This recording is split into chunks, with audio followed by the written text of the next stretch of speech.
Hello Ram Ram बेबे। आज हम विष्णु भगत चक्री की कथा पढ़ांगा जो बहुत ही सरल हृदय उसका विष्णु का बहुत बड़ा भगत था। विष्णु की सेवा किया करता था, हरदम विष्णु भक्ति में कीर्तन में लगा रहता था।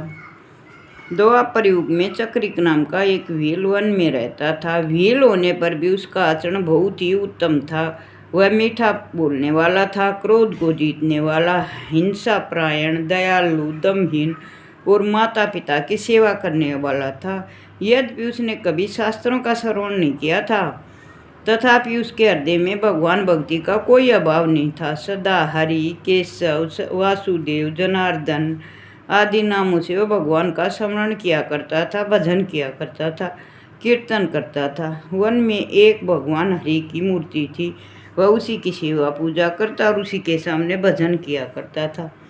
वह भील वन में जब भी कोई सुंदर फल देखता, पहले उसे मुंह से चखता और बाद में अगर वह मीठा होता, मधुर होता, स्वादिष्ट होता तो मुंह से निकालकर भक्ति पूर्वक भगवान को अर्पण कर देता था और प्रतिदिन इसी तरह फल चखकर स्वादिष्ट फल का भगवान को भोग लगा देता और अगर अच्छा ना होता तो खुद खा लेता।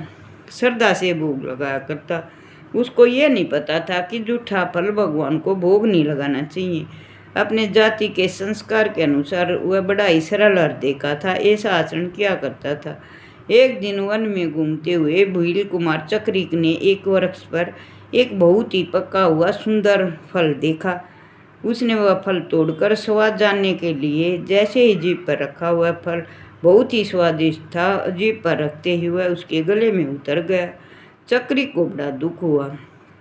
वह रोने लगा, विलाप करने लगा और बार बार चेष्टा करने लगा कि मैंने ये स्वादिष्ट फल कैसे खाया, इस पर तो मेरा अधिकार नहीं है, इस पर तो मेरे भगवान का अधिकार है। ये करके विलाप करने लगा और उसने अपना एक तरफ से गला दबा लिया और दाहिने हाथ से वह अपना गला दबाकर वह पेट में न चला जाए, इस चिंता में हो आज मैंने भगवान का मीठा फल खिला न सका और मेरे समान पापी और कौन होगा। मुंह में उंगली डालकर बार बार वह गले में अटका हुआ फल निकालने लगा। चक्री हरि का एकांत सरल हृदय भक्ति था। उसे भगवान की मूर्ति के सामने एक कुल्हाड़ी रखी थी। उसने अपना एक तरफ का गला काट कर वह फल निकाल लिया और भगवान को अर्पण कर दिया। गला कटने से गले में से खून बहने लगा और पीड़ा के मारे व्याकुल होकर चक्री बेहोश होकर गिर पड़ा। कृपामय भगवान उस सरल हृदय शुद्ध करण प्रेमी भगत की भक्ति देखकर उस भगवान ने चतुर्भुज रूप से साक्षात प्रकट होकर कहने लगे, इस चक्री के समान मेरा भगत कोई नहीं है, क्योंकि इसने अपना कंठ काट कर मुझे फल प्रदान किया है। मेरे पास ऐसी क्या वस्तु है जिससे मैं देकर इसके ऋण से उऋण हो सकूं। इस भील पुत्र को धन्य है। मैं इसे ब्रह्म तव, शिव तव या विष्णु तव देकर भी इससे उऋण नहीं हो सकता।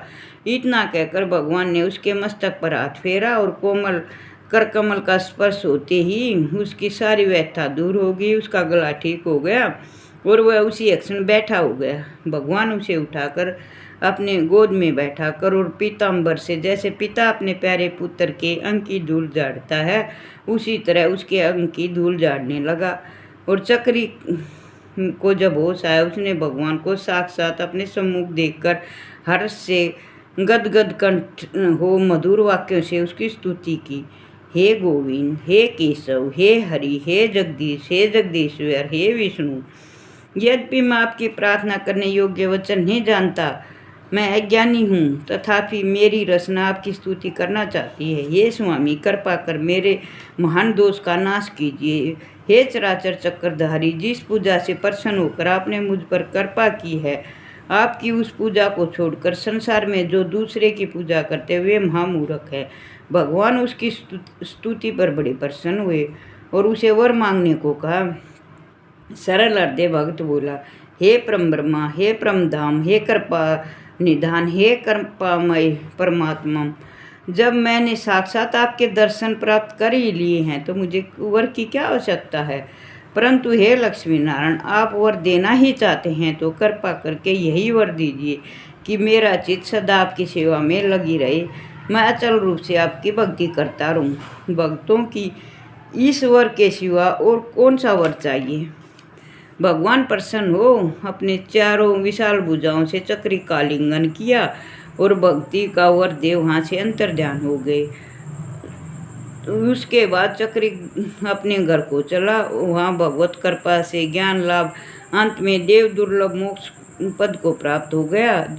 जो कोई भी भगवान सरल शुद्ध भक्ति करता है वही उन्हें पाता है। जो मनुष्य दृढ़ भक्ति के द्वारा इंद्रादि देव पूजित वासुदेव भगवान चरण कमल युगल की पूजा करता है वही मुक्ति को प्राप्त होता है। भगवान हमेशा सरल हृदय से ही प्राप्त होते हैं, न कि छल प्रपंच से। जो सरल हृदय से भगवान की पूजा करते हैं, भगवान पर विश्वास रखते हैं, दृढ़ भक्ति से भगवान की पूजा करते हैं, उसे भगवान जरूर प्राप्त होता है। बोलो भगत की जय, बोलो भगवान की जय, बोलो शिव शंभू की जय। जय हो भोलेनाथ की जय, महालक्ष्मी की जय, महापार्वती की जय, शिव शंभू की।